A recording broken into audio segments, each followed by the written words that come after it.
Assalamualaikum warahmatullahi wabarakatuh. Waalaikumsalam. Alhamdulillah, selamat malam. Dan akhirnya kita di hari keempat ya, masih 6 hari lagi untuk Festival Memoir dan Memoaris Indonesia. Masih tetap semangat. Malam ini ada obrolan sangat istimewa, yaitu obrolan buku Memoir Kiaiku dan Hidupku. Seorang kiai yang memberi keteladanan, berakhlak, dan berilmu. Dan para memoaris telah menuliskan tokoh-tokoh ulama atau kiai yang menjadi panutan, yang memberi teladan, akhlak, ilmu, dan sebagainya kepada kita semua. Banyak yang menulis tentang kiai di pesantren atau di pengajian, dan itu telah dimemoarkan oleh teman-teman memoaris. Dan kita sangat senang karena sambutannya luar biasa dari teman-teman yang ikut memoir ini. Sebenarnya ini temanya sudah lama ya sebenarnya, tapi baru saja terbit, alhamdulillah, sebelum ganti tahun 2022. Ada 19 memoaris di buku Memoir dan Memoaris Kiaiku. Ada Ustadz Ali Azhar, ada Mbak Eni, dan banyak sekali.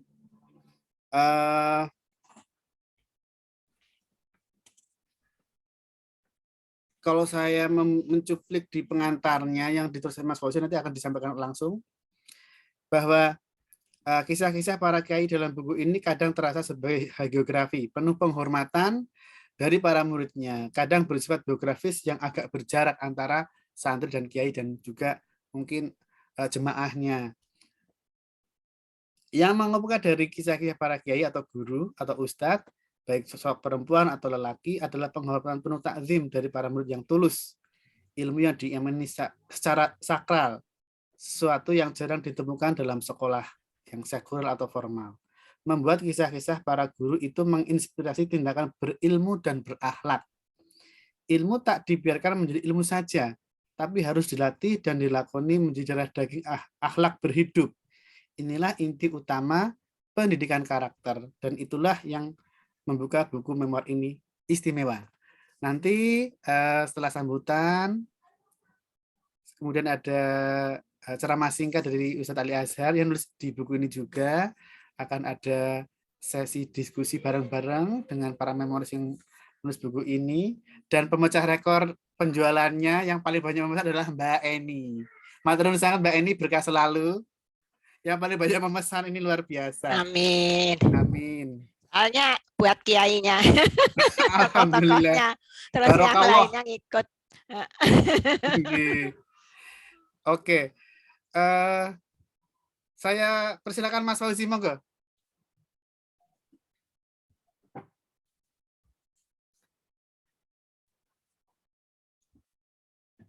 Assalamualaikum. Waalaikumsalam.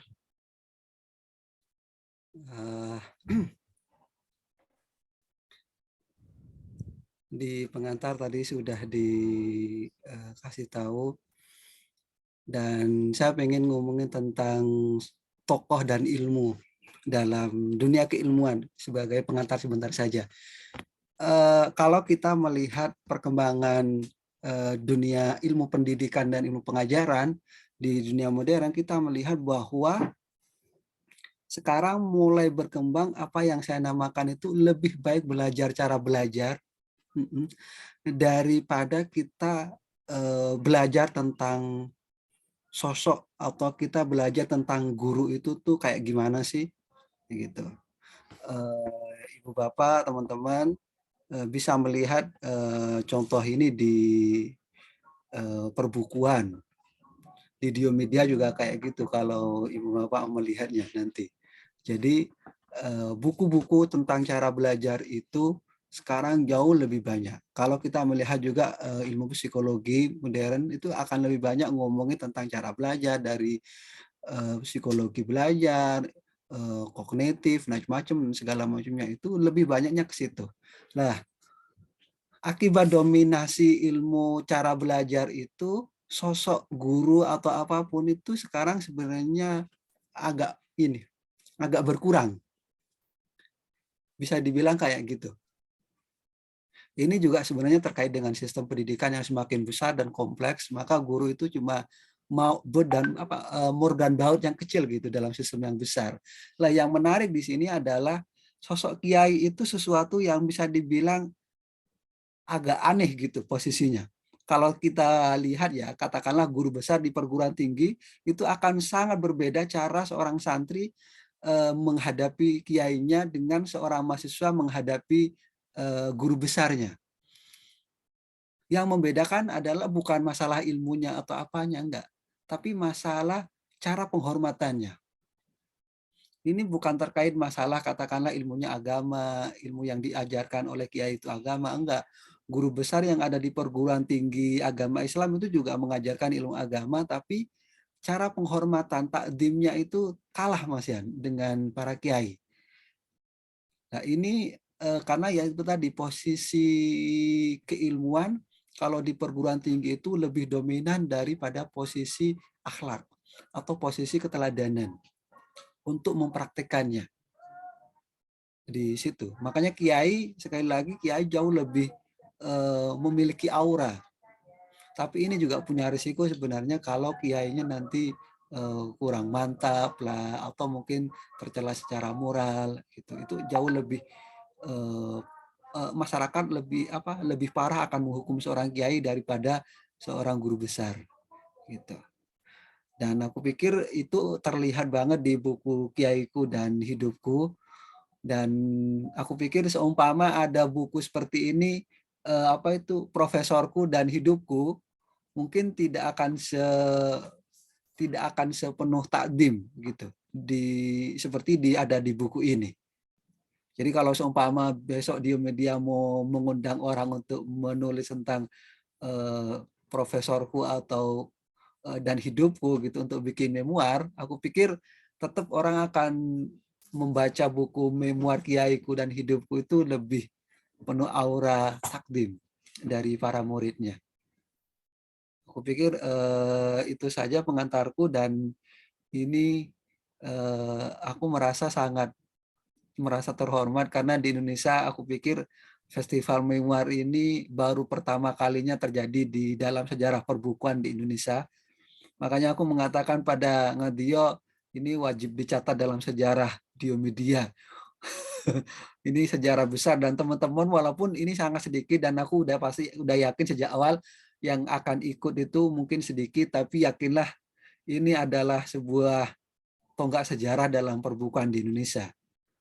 Sebelumnya sejarah-sejarah atau autobiografi itu yang menulis orang-orang besar seperti Hatta, Tan Malaka, Soekarno, macam-macam. Orang-orang kecil itu nggak punya memoir. Lah Diomedia melakukan itu, terobosan besar itu sebenarnya. Jadi aku pikir selamat buat Diomedia dan semoga tahun depan dan tahun-tahun berikutnya masih akan ada dan Diomedia akan terus lanjut. Amin. Amin. Mungkin itu saja ya dari saya. Terima kasih. Assalamualaikum warahmatullahi wabarakatuh. Keren. Terima kasih Mas Fauzi. Ini Ustadz Ali malah belum masuk, katanya baru azan di sana. Nah, untuk selanjutnya saya akan membacakan profil moderator kita malam hari ini, yaitu Mas Badruzzaman. Mas Badruzzaman, saya ingat sekali ketika menyunting bukunya, menyunting akhir, itu di media, namanya walisongo.co ya? Apa ya Mas, aku lali? Orang belum bunyi. Ya, walisongo.co Mas. Iya, beliau adalah redaktur walisongo.co. Isinya saya juga belum pernah buka. Isinya tentang apa? Mungkin tentang apa ya biasanya Mas nulisnya? Media. Ya, tentang Islam rahmatan lil alamin semacam itu. Iya, Islam rahmatan lil alamin. Dan ketika saya menerima naskah potret moderasi pesantren, saya selain membaca naskahnya sudah rapi lengkap sekali dan kemudian temanya sangat kekinian untuk moderasi beragama. Maka saya langsung nyatakan oke, ini akan laris seperti itu. Potret moderasi pesantren itu akan laris dan terbukti. Amin. Mas Badrus ini adalah penulis buku Potret Moderasi Pesantren. Sekarang masih nyantri di Pondok Pesantren mana itu? Darul Falah Besongo Semarang. Darul Falah Besongo Semarang dan sedang merampungkan S2-nya di Magister Pendidikan UIN ya, UIN Wali Songo ya. Wali Songo Semarang. Jurusan tafsir hadis. Jurusan tafsir hadis Iya, atau ya, benar masih ingat. Oke. Oh iya, ini sudah muncul ini Ustadz kita. Assalamualaikum Ustadz Ali.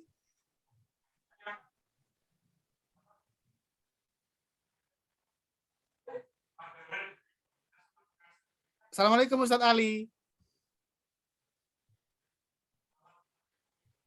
Ya, potret moderasi pesantren ini ketika saya membaca draftnya sebelum kita ngobrol tentang Kiai, itu bagaimana kita bermoderasi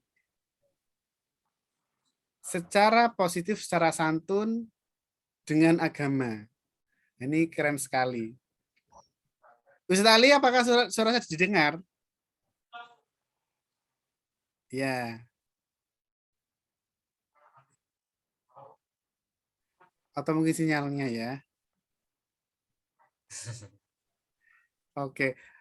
Nanti ada ceramah singkat dari Ustadz Ali Azhar. Ustadz Ali ini saya berkenalan di media sosial. Kumpulan motivasi islaminya sangat banyak yang suka. Followernya banyak, sehingga saya minta untuk dibukukan. Dan sudah 2 buku yang kami terbitkan. Yang pertama tahun 2020 yaitu Membentangkan Hikmah. Di antara kesulitan ada kemudahan. Terus yang kedua adalah Zahrus Sa'adah. Itu bunga-bunga kebahagiaan, motivasi juga. Oke, ini nunggu connect saja. Saya langsung serahkan ke Mas Badrus Zaman ya. Nanti kalau sudah oke, nanti kita ada ceramah singkat. Monggo Mas Badrus memberi pengantar-pengantar tentang teman-teman yang menulis dan juga mungkin memoir Kiaiku dan hidupku yang Mas Badrus Zaman tulis nanti disambung oleh teman-teman memoris yang lain. Ada Mbak Eni yang menulis, Mbak Ana, dan semuanya nanti bisa ikutan ngobrol tentang sosok Kiaiku dan hidupku, memoir keteladanan berakhlak dan berilmu. Monggo Mas Badrus, kami persilakan. Ini saya coba nelpon Ustadz Ali sebentar ya. Jelaskan saja Mas. Ya, terima kasih Mas Dio. Sebelumnya, Assalamualaikum warahmatullahi wabarakatuh. Alhamdulillah wassalatu wassalamu ala Rasulillah wa ala alihi wa sahbihi wa mawalah la haula wala quwata illa billah. Amma ba'd.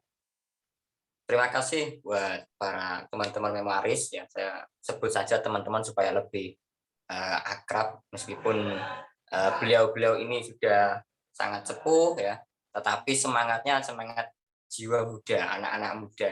Saya sendiri malah minder ketika berhadapan dengan Bu Eni, dengan Bu Ana dan yang lainnya, dengan usianya yang sudah tidak muda lagi tetapi semangatnya semangat muda. Ini yang perlu kita contoh dari beliau-beliau ini. Nah, ketika saya diberi informasi ya oleh Mas Dio ingin mengadakan atau merencanakan penulisan memoir ini, Kiaiku dan Hidupku, seolah-olah itu saya dipaksa, sampean harus menulis. Waduh, saya mau menulis apa ketika itu, saya bingung. Ya saya akhirnya beberapa pengalaman yang ada di pesantren saya pilih satu lalu saya tulis.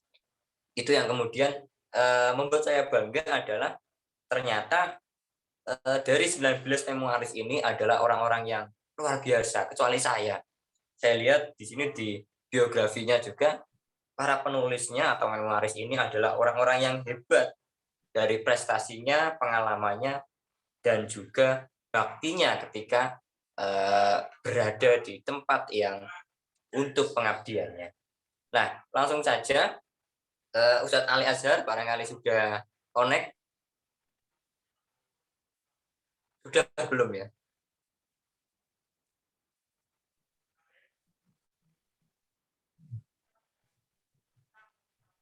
Assalamualaikum Ustadz Ali Azhar. Sudah terhubung? Belum ya? Oke. Jadi nanti kita di sini akan ngobrol ya atau berbincang terkait dengan buku Kiaiku dan Hidupku, Memoir Keteladanan Berakhlak dan Berilmu. Nah, ini adalah 19 catatan hidup. Saya kira ini adalah pengalaman yang luar biasa yang ditulis oleh para memoaris, dan kemungkinan dari sekian banyaknya pengalaman yang telah dimiliki oleh para memoaris ini, yang tercatat di buku ini adalah pengalaman yang mungkin paling berharga dan mungkin tidak bisa dilupakan sampai akhir hayat. Mungkin pertama, barangkali ada semacam testimoni atau obrolan santai ya terkait dengan buku ini. Barangkali pertama dari Bu Eni. Monggo, sumonggo Bu Eni. Wah, ini malu saya malahan. Aduh, assalamualaikum warahmatullahi wabarakatuh. Ini Mas Waalaikumsalam Badrusaman, warahmatullahi. jangan nanti saya enggak melayang. Saya justru merasa yang paling telat di dalam belajar. Jadi selama ini saya belajar Islam, mengerjakan sholat, ya, yang kewajiban-kewajiban. Mungkin karena saya dibesarkan dari keluarga yang dengan berbagai agama, berbagai keyakinan. Di keluarga suami juga itu. Dan dulu memang pendidikan agama kan tidak seperti sekarang ya. Pada waktu anak saya SD, saya kalang kabut, waduh harus bisa bahasa Arab. Jadi akhirnya saya sekolahkan madrasah, kalau pagi sekolah. Saya benar-benar nggak bisa. Kemudian pada waktu saya mahasiswa, itu kan ada pelajaran agama ya, 2 semester. Itu kalau ujian, kita kayak jahitkan gitu. Ada teman yang dari Sunda, dari Bandung, setiap kali dia menulis Bismillahirrahmanirrahim bahasa Arab. Nah, kita kemudian oleh dosen, pada waktu itu dosen agama, dan kebanyakan orang Jawa ini, kayak dikasih tentir untuk lebih belajar. Jadi sebetulnya saya selama ini memang sholat ya, tapi belum sampai mendalamin. Nah, di Bogor itulah yang membuat situasinya berbeda ya. Kebetulan saya kos juga di tempat dosen, terus kemudian situasi universitas, apalagi setelah pindah asrama ya, asrama putri, udah lebaran, puasa, itu kita tiap hari itu ada pengajian, kemudian tarwih bareng, imamnya dari asrama putra. Nah, kemudian kita juga lucu, pokoknya kalau tarwih 4-4-3 ya, karena kita juga mau belajar besoknya. Jadi kalau ini rada unstable ya, dengar nggak suara saya? Jelas, jelas, Dan kedengeran. Nah, jelas ya, soalnya udah dikomentari di situ unstable. Nah, terus disitulah banyak belajar, jangan panjang-panjang, tapi itu membuat kita juga menjadi satu sisi menjadi belajar dan juga belajar toleransi. Jadi kalau di asrama putri itu ada yang Katolik, ada yang Buddha, dan macam-macam. Pada waktu perayaan-perayaan itu kita tetap melakukan. Jadi kayak seperti Natal, seperti kemudian kita ada tarweh, kemudian mulut gitu ya, pengajian-pengajian tetap dilakukan. Kemudian saya bekerja. Nah, bekerja itu kebetulan kok ya saya ditempatkan di daerah operasional, di bisnis komersial. Sehingga teman-teman yang lain itu bisa belajar pada waktu istirahat, ada guru ngaji yang tidak datang ke kantor. Saya juga bolong-bolong, karena pada waktu teman-teman ngajar, saya masih di lokasi usaha, atau kadang masih rapat di Bank Indonesia. Jadi kacau balau. Akhirnya pada waktu saya udah deputy manager, dari GM ya, deputy GM dengan Bu Nova. Bu Nova itu malah hebat sekali. Bu Nova itu baru belajar itu bareng saya, karena dia memang sebelumnya berbeda ya keyakinannya. Tapi Bu Nova itu tidak terganggu, walaupun sama-sama ini saya kebetulan krisis moneter waktu itu, sehingga saya lagi. Tapi yang merangsang kemudian saya adalah orang sudah mulai haji, saya belum bisa waktu itu ya, karena memang anak saya juga masih ada problem, mungkin Mas Dio tahu ya, sleeping disorder segala macam, sehingga begitu anak-anak lulus, saya dan suami akhirnya memutuskan naik haji. Dan di situ saya terketuk orang lain tuh bisa membaca Al-Quran, bisa ini di Masjid Nabawi, di Masjidil Haram, rasanya sedih sekali ya. Itu yang melecut saya sehingga saya menjadi lebih baik. Walaupun saya masih membaca tuh bukan membaca ini ya, masih terbata-bata begitu, tapi artinya. Kemudian setelah pensiun, nah ini saya udah tua nih Mas Badrus ya, jauh sama Mas Badrus itu mungkin anak saya paling busuk kali ya. Nah, Mas Dio aja anak saya ini. Nah, jadi pada waktu kita tuh kan sering kumpul-kumpul nih. Jadi teman-teman yang kita dulu tinggal satu kompleks kumpul-kumpul. Ada teman yang dulunya memang direktur sehingga dia suka neraktir. Terus kita ngomong, wah kita kalau kayak gini terus kita jadinya ngerumpi. Uang sih nggak masalah bagi beliau ya. Apa ya yang kita bikin? Oh kita bikin aja. Jadi kita kalaupun teman itu kangen-kangenan gosip ngerumpi cuma 1 jam. Nah, mulainya jam 9. Kalau yang mau datang umpamanya rumahnya Cimanggis, rumahnya mana-mana, itu lebih pagi nggak apa-apa. Habis itu pengajian. Setelah pengajian kan, terus kemudian duhur, sholat duhur bareng, pulang kan. Nah itu dimulai dari tahun 2012. Lah itu yang bagus. Dan kemudian saya tertarik kalau di buku saya ada salah satu ustadz yang dia cerita. Jadi ada ibu-ibu udah sepuh bilang, Ustadz saya kalau nggak belajar, saya kalau belajar mulai lagi membaca Al-Quran bahasa Arab, saya pusing. Ustadznya malah bilang, Bapak Ibu tolong jangan hanya membaca, jangan hanya kata berapa kali pada waktu, tapi artinya apa. Jadi setiap kali ceramah beliau ini, Ustadz Najamuddin ini selalu kembali ke surat dan ayatnya.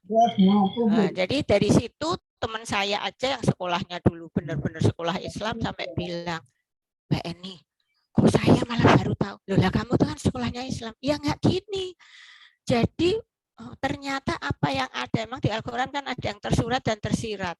Nah disitulah yang membuat kami ini yang udah sepuh-sepuh sebetulnya, udah pada pensiunan ya, yang aktif cuma 1-2, kumpul setiap bulan.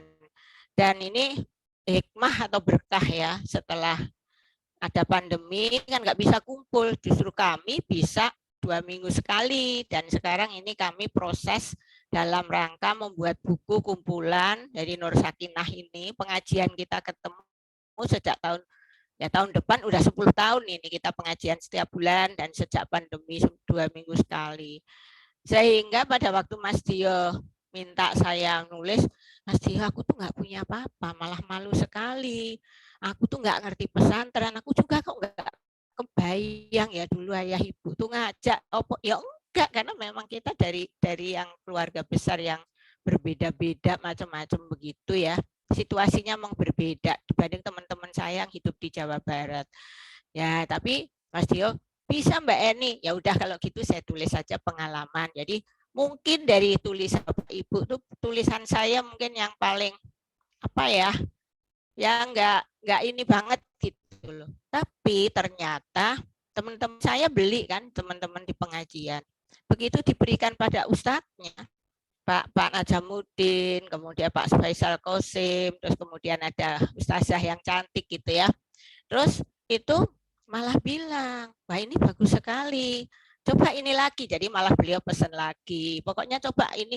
Nah, memang ini saya yang belum. Teman-teman yang lain setelah subuh itu ada anu lagi sampai jam 7. Ini saya nggak kuat juga fisik. Jadi kalau kita udah dari jam sebelum 2:30 udah bangun terus-terusan, ini teman-teman sampai jam 7. Ini saya belum bisa yang pengajian setelah subuh. Ini yang lain tuh udah bisa, karena mungkin saya juga masih bekerja ya, jadi nggak kuat juga, karena setelah itu kan jam 8 udah mesti pergi lagi ya sampai sore ya.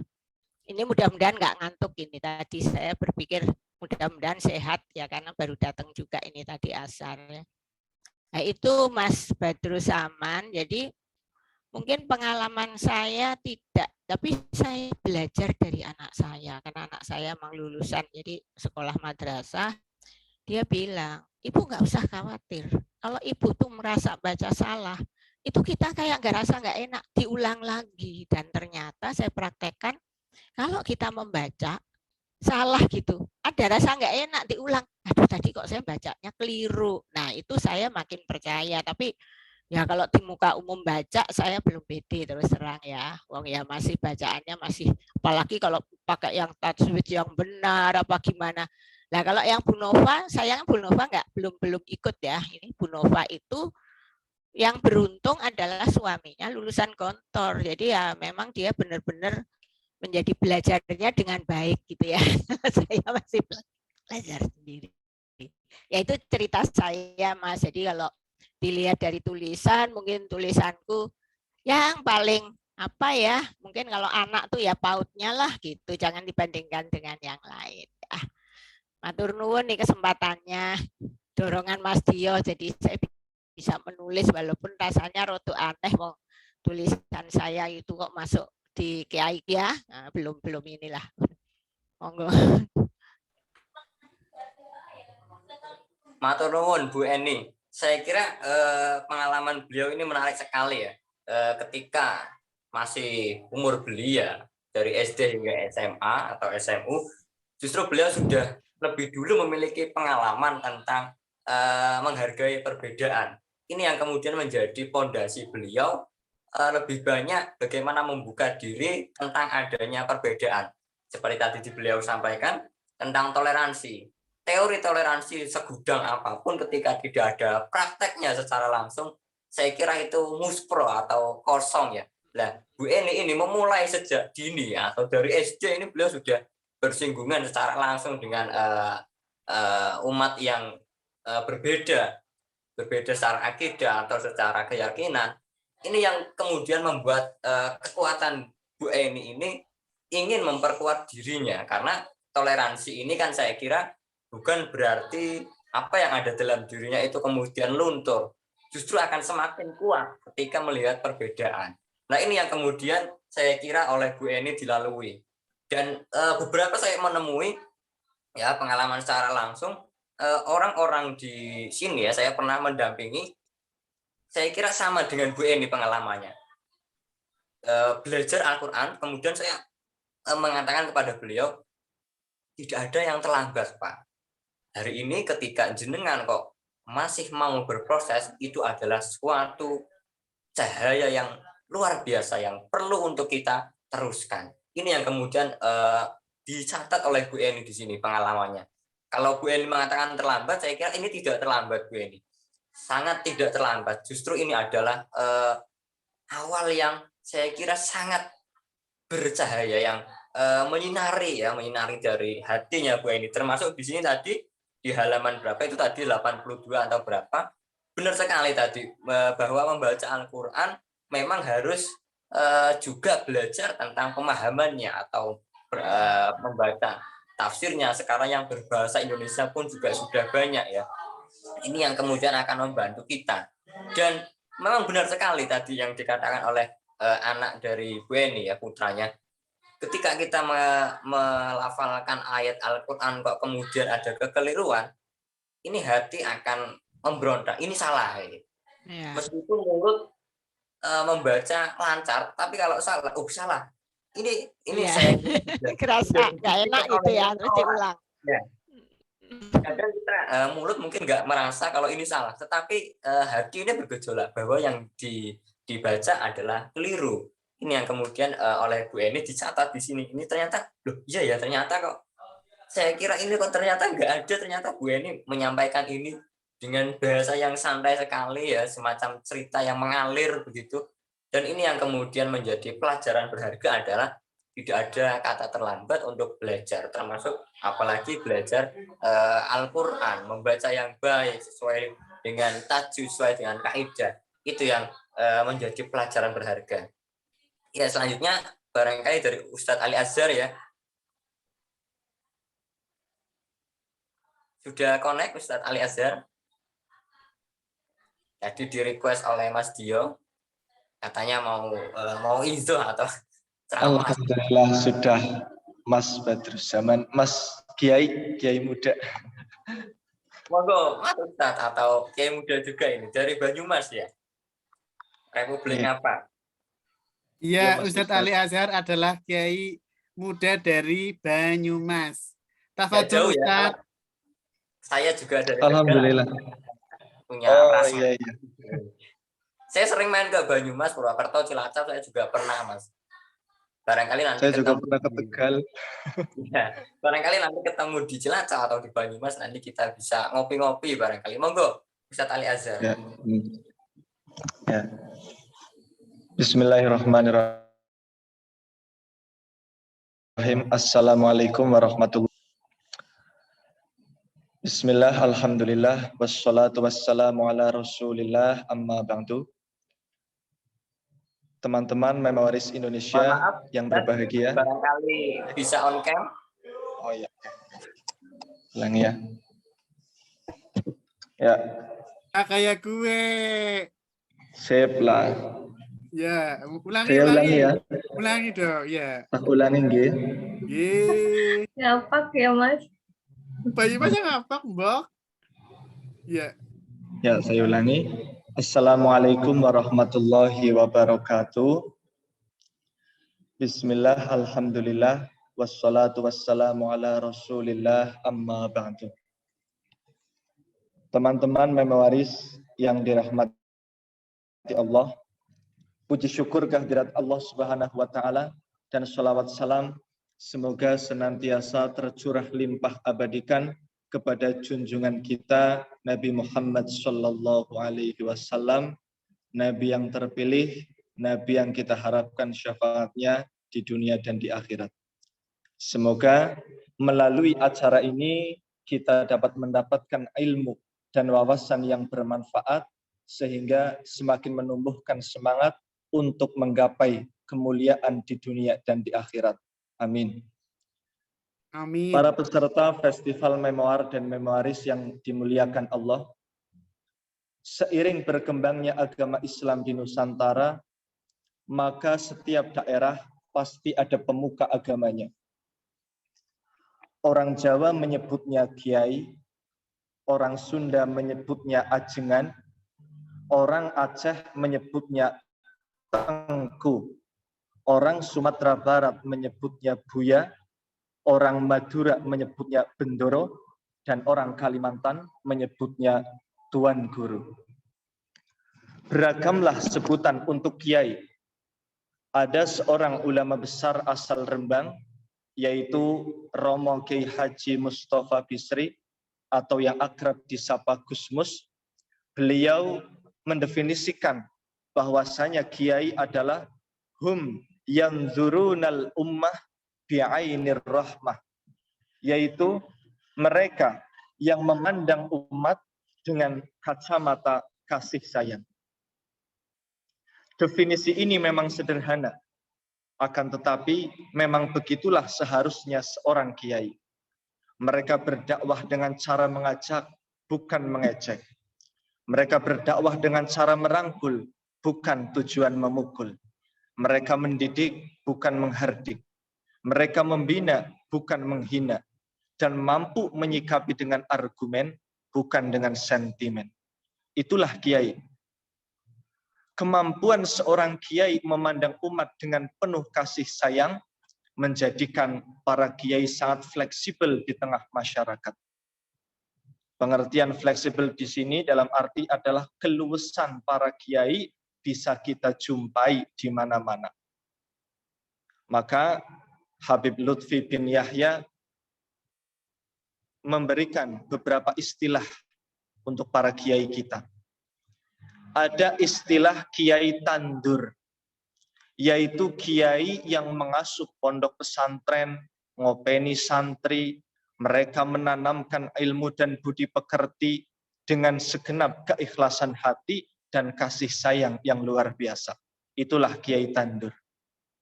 Kemudian yang kedua, ada kiai tutur, yaitu kiai yang pinter nutur-nutur.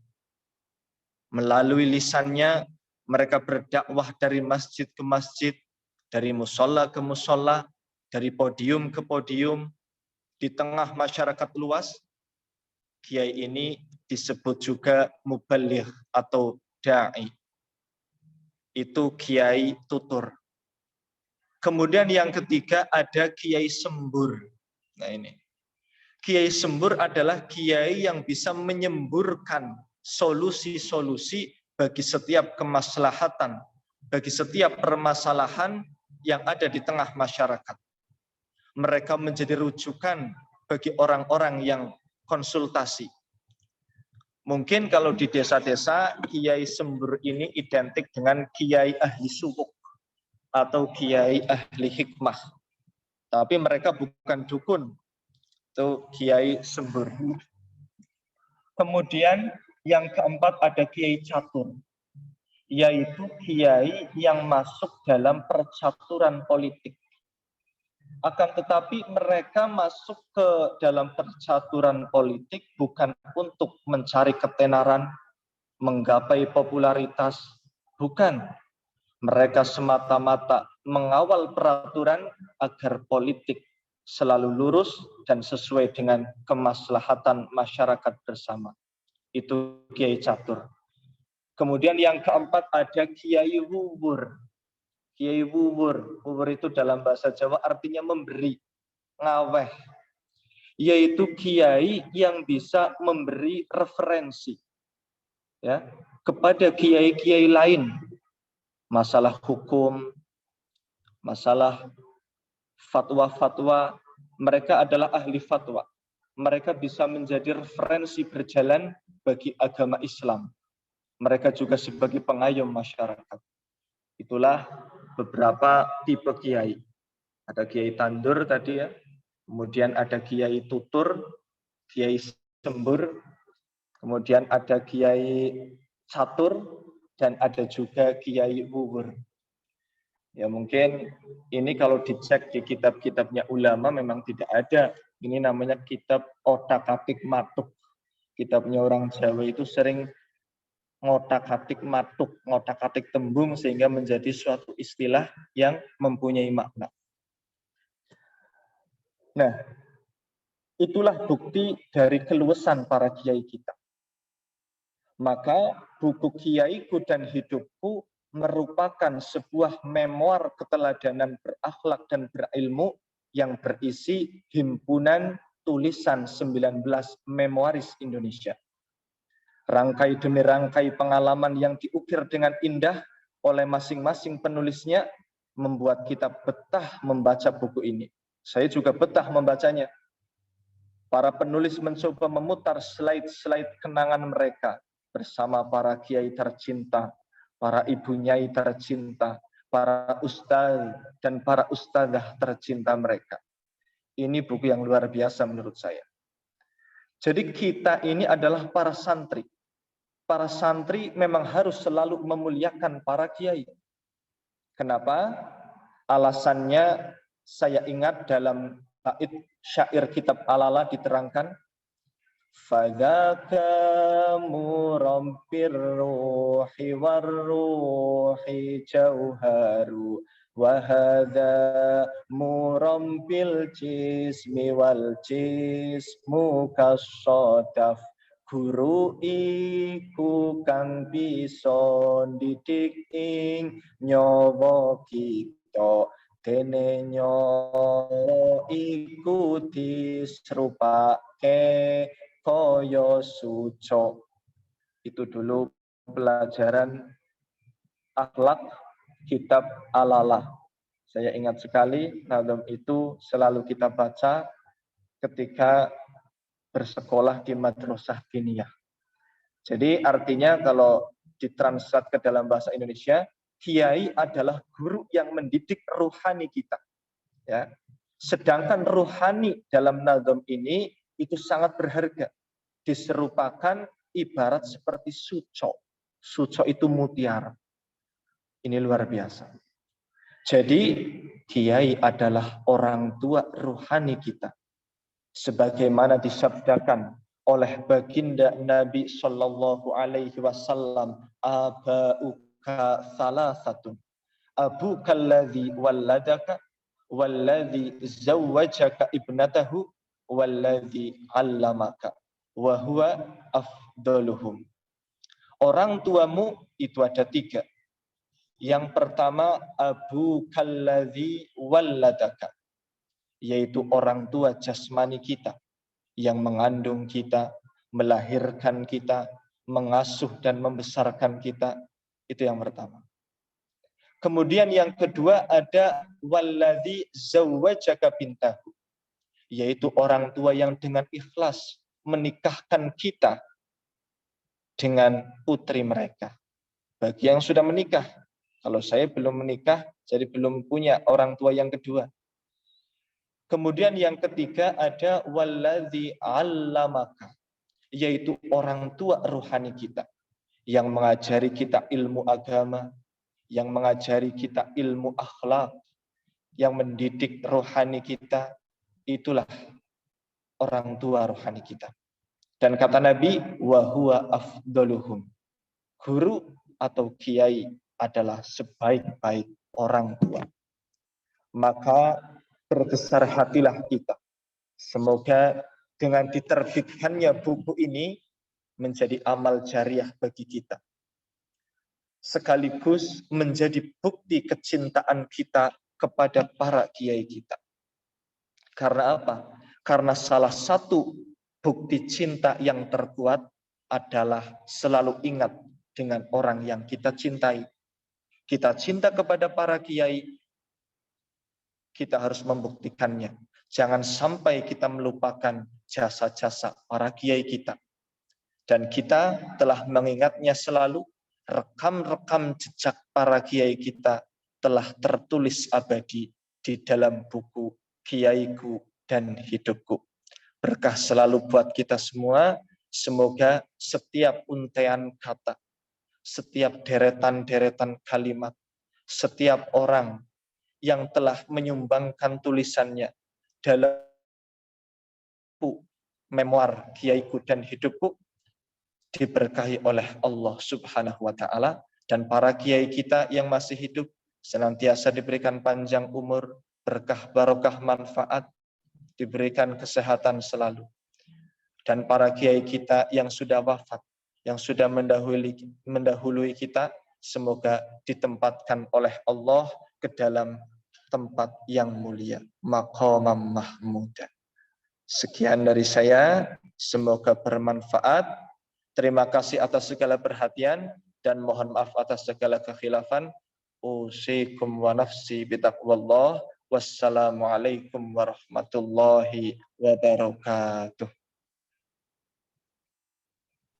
Waalaikumsalam warahmatullahi wabarakatuh. Matur nuwun Ustadz Ali Azhar, luar biasa sekali ya. Beliau ini stylenya sudah mubaligh sekali ya, atau dai sekali ya, kiai sekali stylenya. Iya, itu sejak MTS loh Mas Badrus. Begitu ya Mas ya? Iya, saya itu kenal di Instagram. Saya boleh izin share screen dulu ya. Monggo. Ini adalah bukunya Ustadz Ali yang kami terbitkan. Oh iya.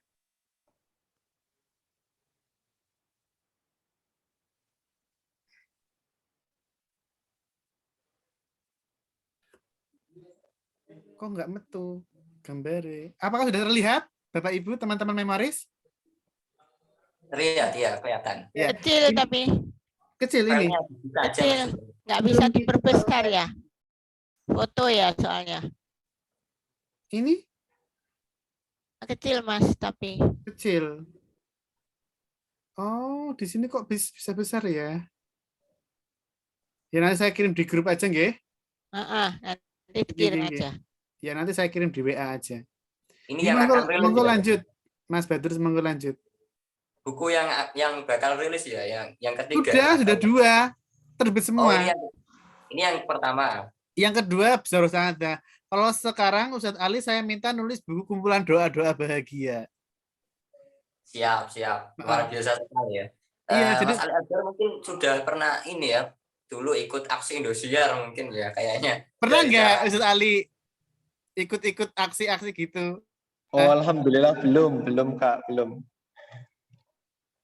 Ya coba Cuma nanti sempat kayaknya kalau ikut itu ya. sempat beberapa kali saya ada undangan di TV lokal, Banyumas TV, memang sudah, tapi untuk TV nasional belum pernah kami mencoba mengikuti ajang-ajang yang seperti itu. Doakan yang terbaik saja. Amin, amin. Ya, ini saya kira dari tulisan Ustadz Ali Azhar ini ingin mengajak kepada kita bahwa kita hari ini tidak lepas dari jasa orang tua. Nah, Mas Ali Azhar ini memotret sosok ayah yang kemudian menjadikan beliau sampai sekarang ini luar biasa sekali. Dan saya baru dengar ini bahwa santri itu santri. Saya baru dengar santri ya, bagus tiga. Otak-atik matuk Mas Ustadz zaman. Ya, ini saya baru membaca ini santri ya. Istilah ini santri tiga kebaikan ya. Luar biasa sekali. Dan tadi di awal Mas Ali Azhar mengutip dari Romo Gusmus ya. Gusmus. Kiai itu siapa atau guru itu siapa? Alladzina yanzuruna al-ummah bi'ainir rahmah. Melihat umat, melihat manusia dengan kacamata kasih sayang. Saya kira ini yang kemudian perlu ada pada diri seorang guru, siapapun, seorang pendidik, kiai, pengasuh, bunyai.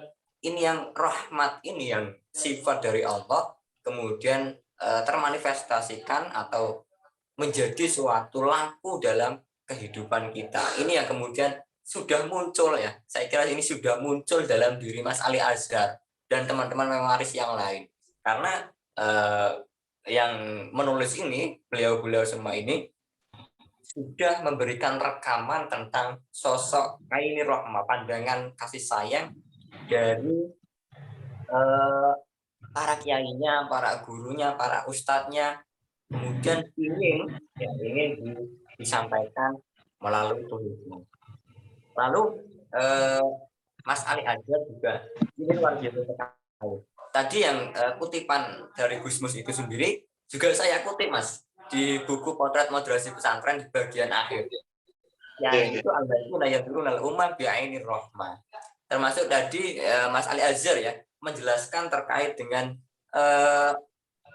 orang tua itu ada 3. Ini tidak lain berangkat dari hadis Nabi ya, bahwa ridhollah fi ridhol walidain wa sukhtullah fi sukhtil walidain. Nah, ridhonya Allah ada pada kedua orang tua, walidain. Di sini pakai isim tasniyah atau dua walid, 2 orang tua.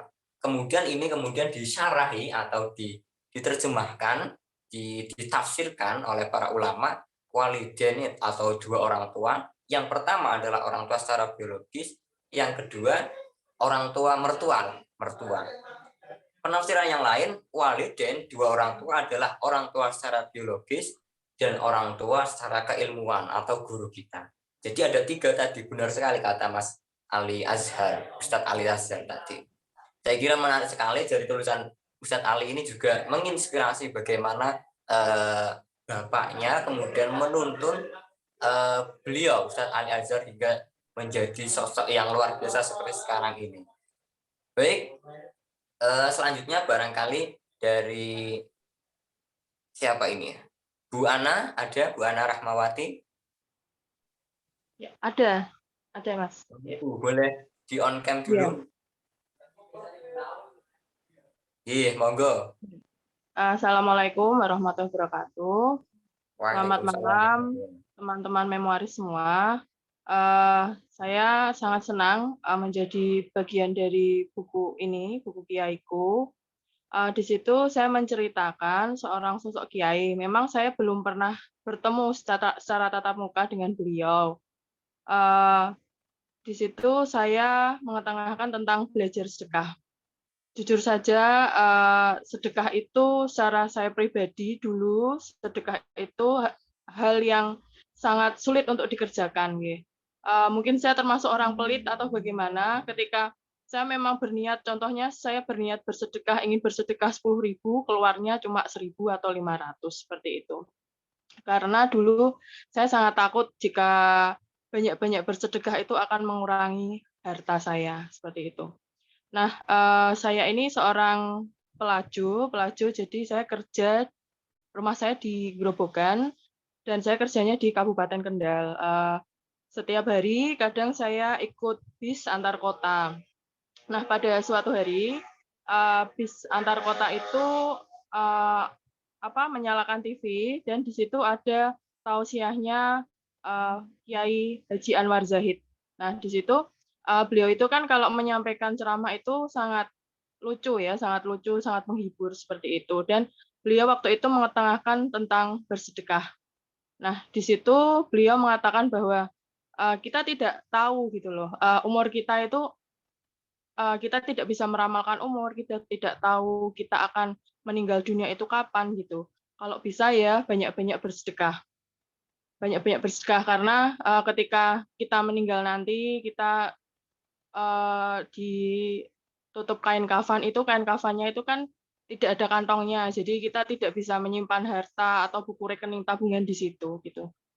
Jadi kata-kata tausiah beliau ini yang saya dengarkan di bis waktu itu antar kota benar-benar kayak menampar saya gitu. Jujur setelah beberapa kali saya mendengarkan tausiah beliau khususnya tentang sedekah itu, saya seperti apa ya namanya? Memang kita tidak boleh namanya menimbun harta gitu. Harta itu kan tidak akan kita bawa mati gitu. Banyak-banyaklah bersedekah seperti itu. Seperti itu yang saya sampaikan di dalam buku itu. Saya belajar bersedekah dari tausiah-tausiah beliau Kiai Haji Anwar Zahid. Terima kasih. Assalamualaikum warahmatullahi wabarakatuh.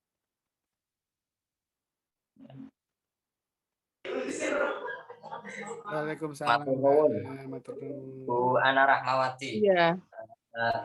Keren sekali ya tulisannya, juga disampaikan dengan santai sehingga bisa langsung masuk kepada para pembaca. Dan pengalaman ini yang kemudian menjadikan Bu Ana semoga selalu menjadi orang yang derma atau dermawan, karena bagaimanapun justru sedekah di dalam Al-Quran itu sudah ada jaminan bahwa ketika orang membantu orang lain dengan bersedekah, itu rezeki itu akan bisa kita tarik, hal berrezeki seperti itu. Jadi hitungannya itu, kalau hitungan Allah itu bukan matematis 1 kurangi 1 kemudian 0, tetapi 1 kurangi 1 kok malah 2, 3 dan seterusnya. Itu yang menarik dari sedekah itu. Yang lain barangkali mungkin ada yang mau disampaikan. Siapa ini ya? Siapa Mas Dio? Siapa ya? Kayaknya yang lain nggak ada datang. Barangkali mungkin komentar dari buku ini ya Mas Dio ya. Iya boleh. Itu Rahmat, Ustadz Rahmat. Ustadz Rahmat, monggo yang baru join ya ini ya tadi ya. Iya Ustadz Rahmat, Daeng Rahmat, ayo Daeng Rahmat. Kalau Daeng berarti Sulawesi ya? Iya, aslinya sana. Silakan. Apa Mas? Kamu menyampaikan memor Kiai. Gimana Mas?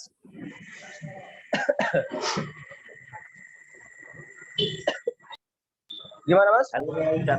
Daeng Rahmat, kamu menyampaikan Kiai yang kamu tulis itu loh. Oh, tapi ini Mas, aku lagi di pinggir jalan. Suaranya kedengaran nggak? Kedengaran jelas kok. Oke. Testimoni tentang Kiai Mas ya? Iya. Mas Badrul Samad. Boleh di on cam dulu Mas Rahmat. Ya, kenal dekat meskipun online. Ya, aku lagi di warung ini. Gak apa-apa Mas, monggo Mas. Ayo kita cari aja.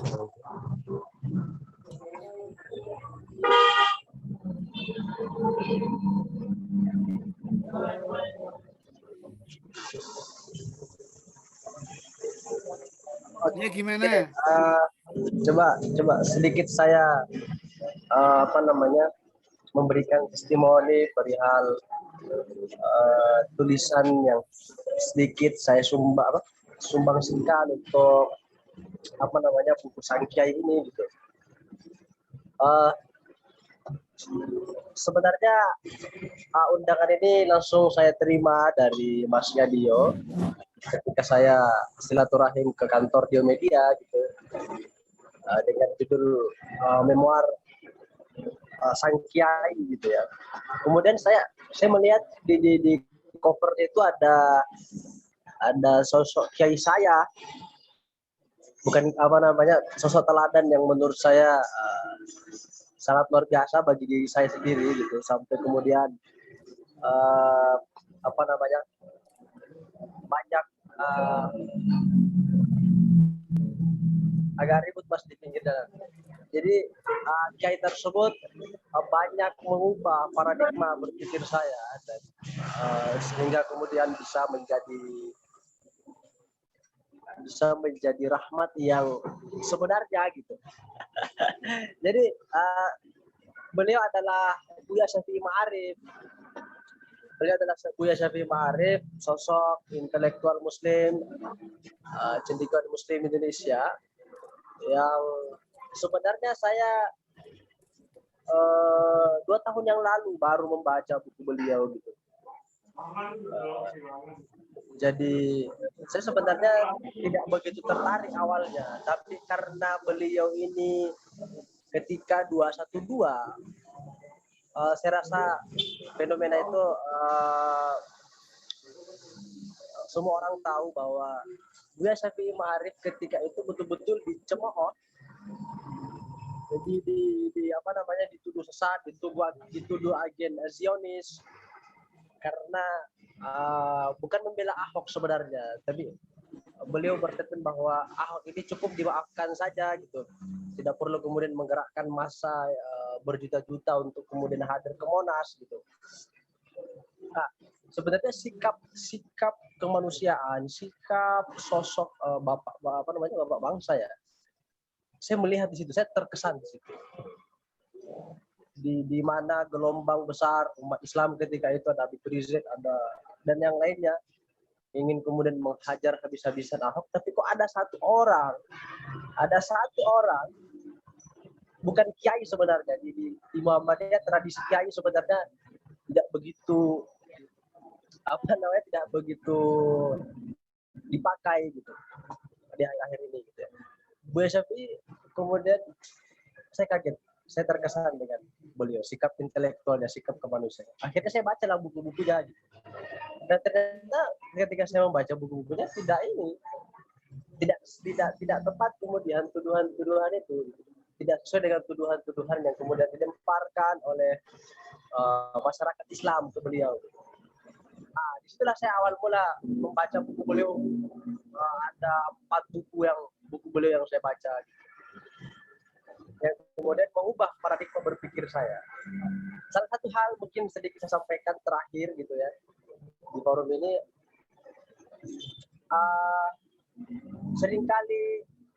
seringkali manusia itu khususnya umat Islam mengecap dan bahkan terburu-buru memberikan statement atau argumentasi kepada orang Muslim itu sendiri karena berbeda paham dan berbeda mazhab. Nah, seringkali pergolakan dan perbincangan perihal perbedaan mazhab itu kok kemudian terlalu panas gitu. Nah, karena sebelumnya saya adalah orang yang suka dengan ceramah-ceramah Wahabi Salafi. Saya belak-belakan saja gitu. Yang reaksioner terburu-buru kemudian untuk memberi cap bahwa kamu kafir, kamu sesat gitu. Nah, ketika saya baca buku Buya, saya kemudian tersadarkan sebenarnya, terselamatkan sebagai manusia. Di dalam Al-Quran jelas landasan teologisnya, wa ma arsalnaka illa rahmatan lil alamin gitu. Islam rahmatan lil alamin. Jadi manusia khususnya umat Islam tidak boleh kemudian terburu-buru memusuhi manusia yang lainnya gitu. Karena ketika kita terburu-buru kemudian mengecap orang yang berbeda mazhab kepada kita, kamu sesat, kamu, dan yang lainnya, kata-kata yang kemudian memarginalkan orang gitu. Itu tidak mencerminkan rahmatan lil alamin gitu. Jadi ada pengkhianatan terhadap Al-Qur'an itu sendiri gitu, ketika kita kemudian melakukan pengecapan secara terburu-buru atas dasar ego, atas mazhab Islam itu sendiri gitu. Kira-kira begitu. Saya banyak dari Buyat perihal bagaimana paradigma Islam yang sebenarnya, kira-kira begitu. Begitu Mas moderator gitu. Dan jangan maaf soalnya di pinggir jalan gitu. Tidak maksimal ini. Ya, siap-siap Mas Rahmat Rusma Pratama. Ini ketika saya membaca tadi dari tulisan Mas Rahmat ini, saya kemudian ingat ketika membaca Twitter dari Gus Ulil Absor Abdallah. Ketika itu beliau nge-tweet secara singkat, ada teologi pembebasan dan ada teologi kebebasan. Teologi pembebasan itu ya ketika tokoh-tokohnya ini ingin memberikan freedom, pembebasan pada orang-orang yang tertindas, yang masih terpinggirkan, semacam itu. Kemudian ketika teologi kebebasan, artinya memberikan kebebasan yang secara luas, terbuka, sehingga para tokoh ini memiliki sikap inklusif. Lah, Buya Syafi'i Ma'arif ini oleh penilaian Gus Ulil Absor ini adalah sosok yang memiliki dua karakter ini. Beliau adalah tokoh teologi pembebasan, juga sebagai tokoh teologi kebebasan. Artinya memiliki dua sisi yang saling mendukung dan saling melengkapi. Ini yang kemudian jarang dimiliki oleh buya-buya yang lain, kiai-kiai yang lain, atau akademisi yang lain. Ini ya yang kemudian patut untuk kita teladani dari Buya Syafi'i Ma'arif ketika beliau melihat bangsanya dengan pluralisme beragama, pluralisme adat, ya banyak sekali multidimensi dan sebagainya itu. Kemudian Buya Syafi'i Ma'arif mencoba melihat secara luas. Inilah yang kemudian tadi disampaikan oleh Mas Ali Azhar, bahwa kiai atau guru besar atau akademisi yang baik, ulama, adalah yang melihat umat manusia dengan kacamata kasih sayang. Ini yang kemudian ada dalam diri Buya Syafi'i Ma'arif. Saya kira seperti itu ya, Mas Rahmat Rusma. Yang lain, betul sekali. Atau ada diskusi mungkin Mas Rahmat ya. Yang lain siapa ini Mas Gio ya? Yang menjadi memoaris masih ada?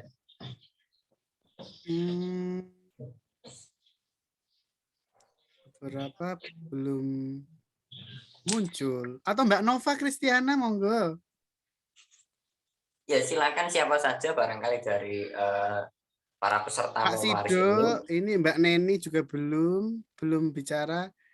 Mbak Maslaha, Mas Gebereang. Bisa siapa saja langsung ya. Saya kira Iya. Gimana Mbak Nova? Enggak, aku soalnya kan lagi belajar, jadi aku cuma mendengarkan ini, apalagi soal agama. Waduh, aku awam banget deh. Rasanya masih kurang, jadi aku dengerin aja ini. Mas Badrus, aku sekarang lagi belajar menerjemah Al-Qur'an pakai akar kata, pakai gitu. Jadi aku ikut dalam program Granada. Nah, sekarang aku udah sampai di Anisa. Wah, mantap, barakallah. Aku ikut program. Jadi aku pokoknya kalau agama tuh aku awam lah. Aku jadi dengarkan aja ini gimana kiaiku ini nih buku kiaiku ini mau dibahas, jadi aku mendengarkan.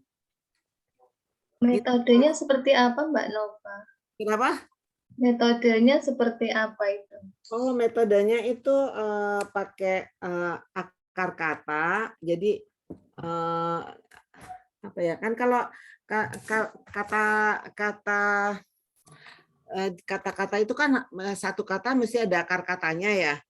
Nah, aku dikasih kamus. Jadi kamusnya itu kamus tentang akar kata sebenarnya. Jadi misalnya apa ya? Aku jadi kan kalau bahasa Arab itu ada kata benda, kata kerja, huruf gitu. Nah, itu kita kalau menerjemahkan, jadi kita tahu dulu itu ciri-cirinya kata benda apa, ciri-cirinya kata kerja apa, ciri-cirinya huruf bagaimana. Nah, itu nanti terus tahu kita habis itu cari akar katanya apa sebenarnya gitu. Misalnya kafirun. Kafirun itu akar katanya apa? Kafaro. Nah, aku cari di kamus, ada khusus kamus yang kamus akar kata.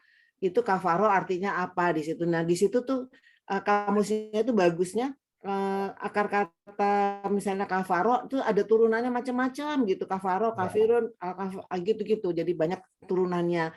Jadi aku menerjemahkannya dari situ gitu loh, Mbak Surya. Oh, itu udah keren banget, Mbak. Kalau di pesantren namanya nahwu sotomnya udah Ini ya. yang 30 juz Bu Nova. Belum, baru sampai Anissa. Dari peserta yang lain mungkin yang mengikuti pelatihan ini sudah ada produk 30 juz atau dari yayasan atau ini apa ya, yayasan atau lembaga pendidikan atau apa? Granada itu dia memang namanya Granada. Dia memang mengajarkan apa ya, menterjemah Al-Qur'an. Jadi dia itu apa sih namanya ya, IMQ itu menterjemah Al-Qur'an gitu intinya. Nah, ustadznya Ustadz Solihin namanya. Tinggalnya di Jakarta. Pusatnya di mana, Bu? Hah? Pusatnya di mana? Nanti saya pengen tahu ini, kayaknya bagus. Oh, coba dibuka aja nanti di YouTube ada IMQ. Ada ini di Google ada. IMQ Center ada. IMQ Center. Terus dia juga punya Facebook. Ustadznya juga punya Facebook. Punya Instagram juga. Namanya Solihin Bunyamin. Iya, ada ini. Office-nya di Jawa Tengah? Enggak, Jakarta. Jakarta? Ya, di Cinere, Jakarta. Oh iya. Menarik, mungkin nanti saya bakal tanya-tanya atau mencari tahu lebih ya, lebih dalam ini. Monggo. Enak Granada. aku yang tadinya itu aku nggak bisa sama sekali, aku nggak bisa bahasa Arab. Itu aku tuh belajar, Mas Dio tahulah aku bagaimana belajar Al-Qur'an itu mulai dari nol banget aku jadi tahu. Sekarang nah itu ini karena pandemi aja, tiba-tiba aku ini siapa sih kok ada ini ya. Terus aku ngikutin. Jadi terus aku telepon ke ininya, ke IMQ-nya.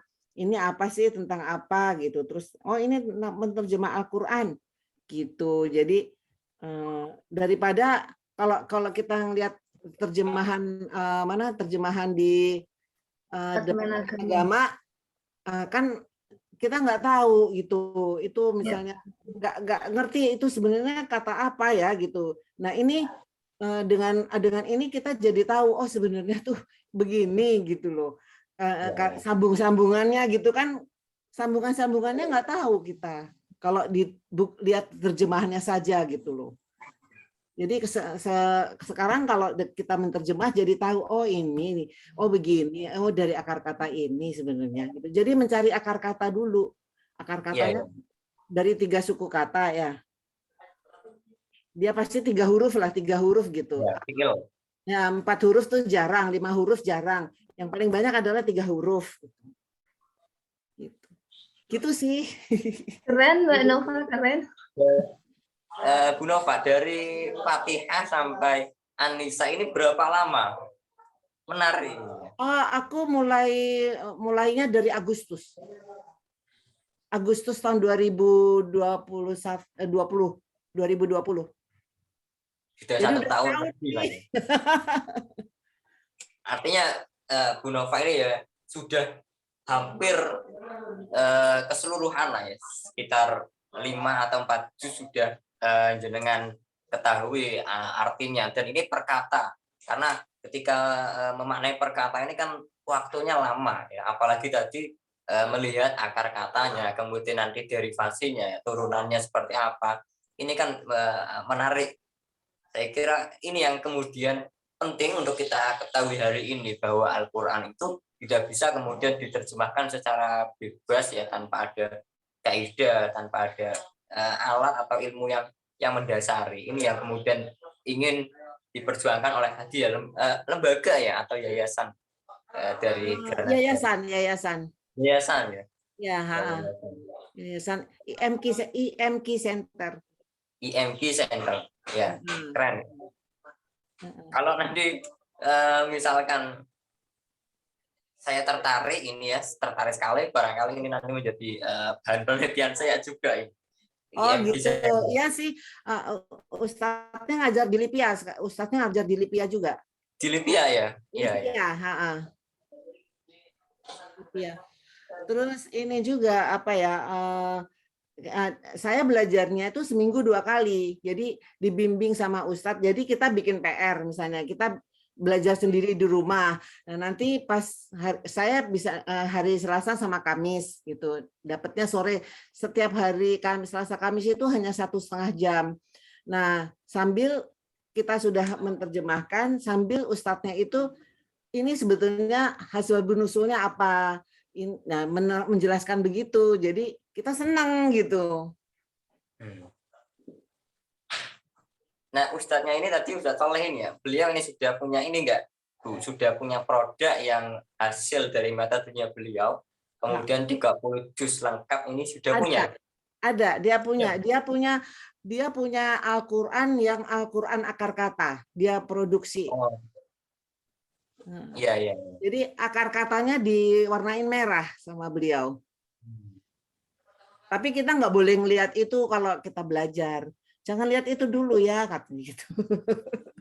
Artinya harus bertahap dari awal, kan? Iya.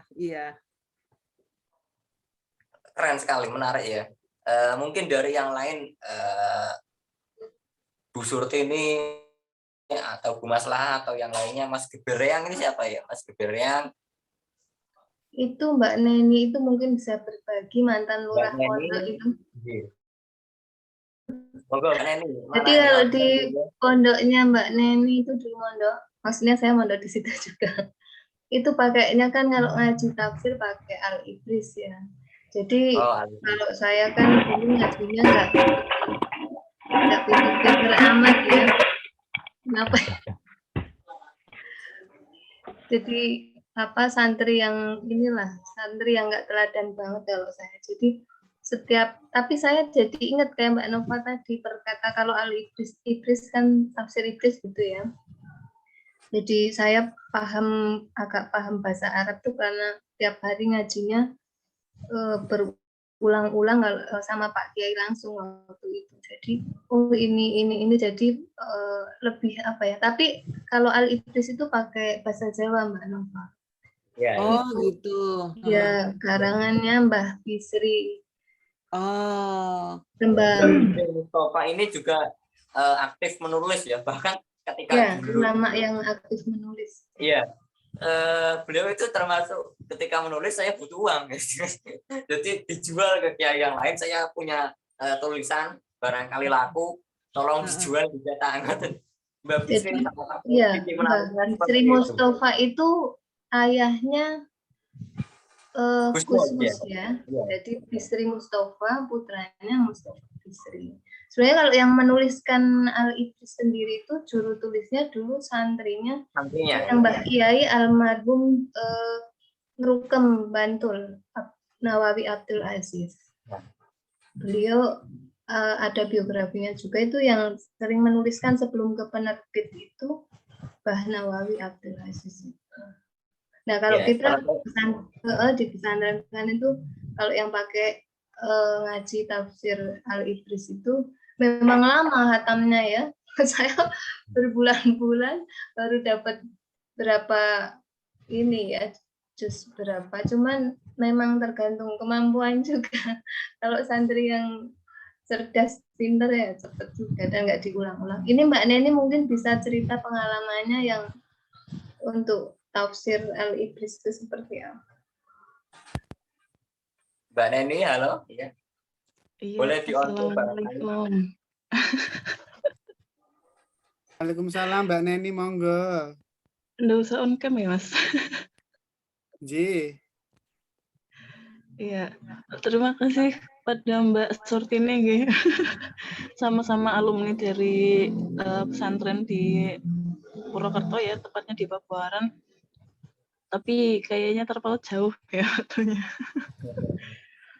Untuk pengalaman di pesantren, awalnya apa ya? Saya bukan dari background orang-orang pondok ya lingkungannya, maksudnya biasanya kan ada yang di lingkungannya itu sudah terbiasa belajar ngaji kitab ataupun ngaji-ngaji yang ada di pondok seperti itu. Tapi kalau saya termasuknya yang bukan, jadi masih istilahnya sangat awam mengenai kebiasaan-kebiasaan di pondok, kemudian kitab-kitab yang dipelajari seperti itu. Bahkan untuk pertama kali saya datang ke pondok itu, saya bingung mau ngapain karena saking belum tahu kehidupan di pesantren itu seperti apa. Nah, yang tadi Mbak Surtini sampaikan mengenai ngaji kitab Ibris itu dari tahun kami itu ngendikanya dari tahun 94 ya sudah mulai ngaus Ibris, dan itu hampir berarti 24 tahun, hampir 24 tahun baru khatam 30 juz untuk tafsir Ibris. Seperti itu. Jadi sangat lama waktu untuk menghatamkan kitab tersebut. Kemudian pengalaman-pengalaman yang lain tentunya kehidupan setelah di pondok pesantren dengan sebelumnya sangat berbeda. Karena kalau sebelumnya kan istilahnya kita masih mementingkan hal-hal yang keduniawian seperti itu.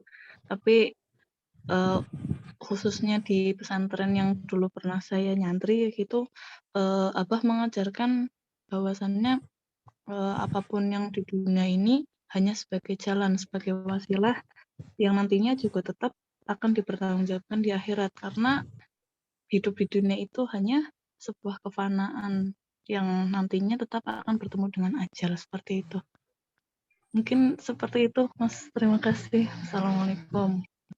Waalaikumsalam.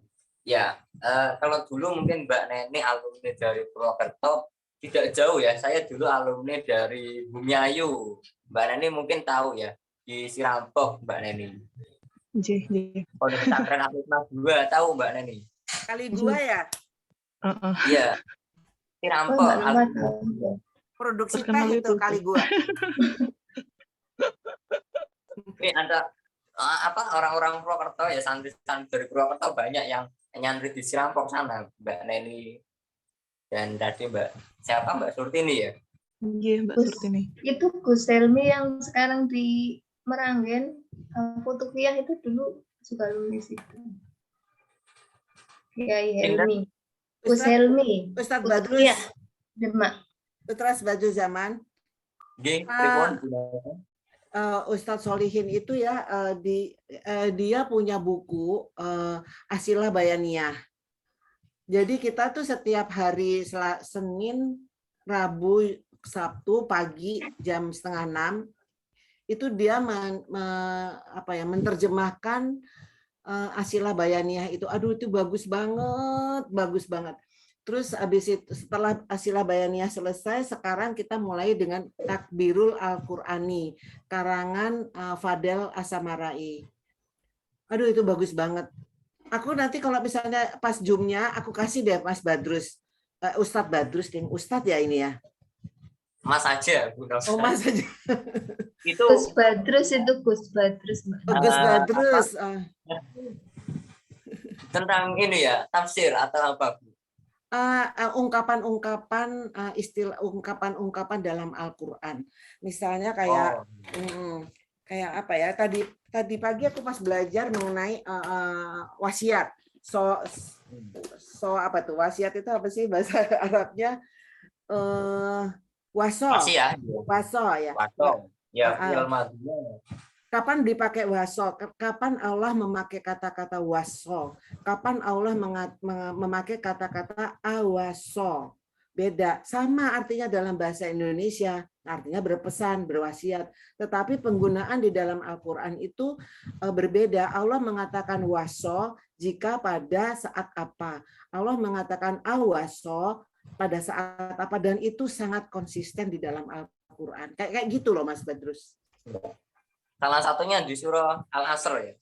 Tawasau bil haq, tawasau bis sabr. Itu gimana? Barangkali di kitab itu ada atau di buku tadi Ustadz Solihin.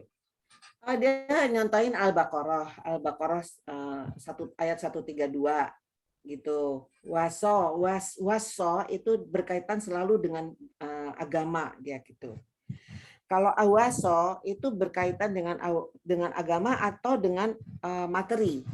Contohnya di dalam surat Maryam ayat 31. Dan dia mewasiatkan, dan Allah mewasiatkan untuk sholat dan zakat. Jadi ada sholat, ada agama, dan zakat, ada materi. Tapi kalau waso selalu dengan agama. Selalu berkaitan dengan agama.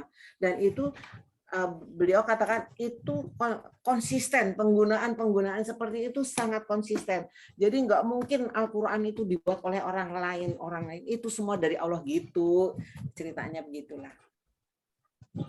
Ya, bagus banget. Menyingkap sisi ijaz atau mujizat dari Al-Quran ya saya. Iya. Disampaikan oleh beliau. Ini ada kemujizatan dari gaya bahasa, penggunaan. Iya, betul. Betul. Semacam itu. Iya, betul. Mungkin yang lain barangkali ada yang mau sharing atau mau ngobrol santai gitu ya tentang dunia pesantren atau dunia pendidikan Islam. Siapa ini ya? Mas Agus, ada Mas Agus? Aku mengenal dunia pesantren itu baca bukunya itu 5 Menara itu. Yang terbaru ini loh Mbak Nova, punya Mas Fuadi itu Buya Hamka. Yang penulis 5 Menara itu kebetulan senior saya Mas Fuadi itu di Persatuan Penulis Indonesia. Baru selesai kemarin launching di IBF. Ya, yang membuat sampulnya itu yang membuat sampul buku Buya Hamka karangan Mas Fuadi itu yang membuat sampul bukunya Mas Badrus Potret Moderasi Pesantren kebetulan sama.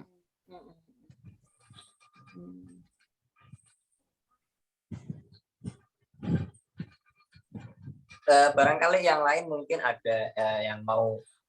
Mas Dio, aku minta maaf ya, aku harus live dulu ya. Ada tamu. Maaf ya. Mantan Mbak Nova. Maaf Mas Badrus. Mbak Nova Kristiana ya. Ya. Berbagi ilmu dan pengalamannya ketika di sana. Ya, oke. Terima kasih. Assalamualaikum. Waalaikumsalam. Pak Agus barangkali masih ada.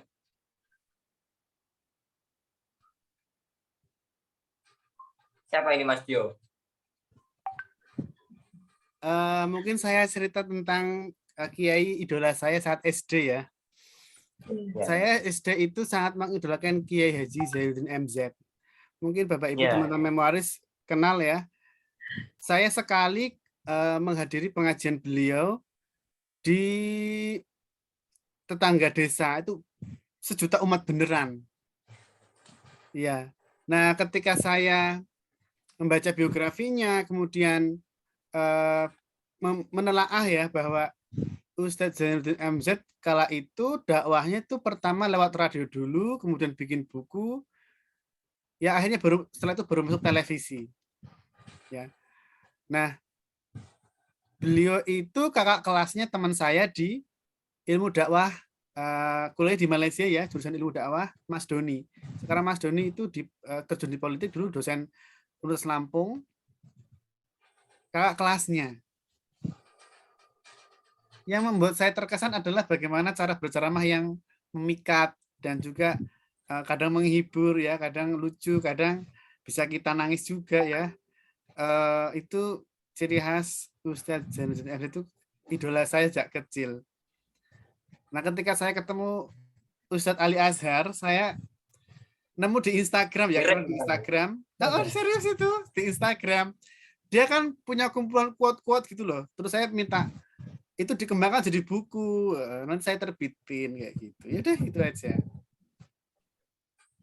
Karena gaya ceramahnya tuh kekinian gitu. Mirip yang saya masih ingat dari Yai Zainuddin MZ itu ini, misalnya gini, kenapa umat Muslim kok nggak maju-maju, ada beberapa penyakit yang mengidap ya. Oh, yang itu televisi ya.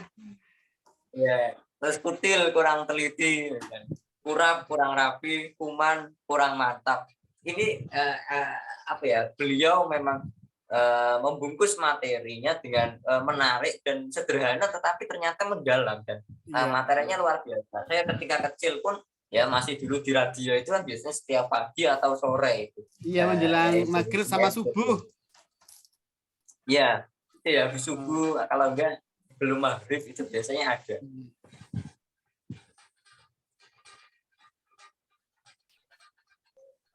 Mungkin Mbak Eni mau menambahkan?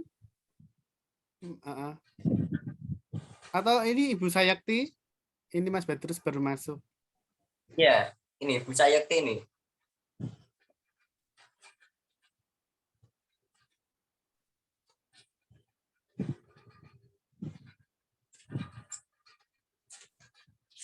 Oh ya, ini sudah jam 9, nggak terasa.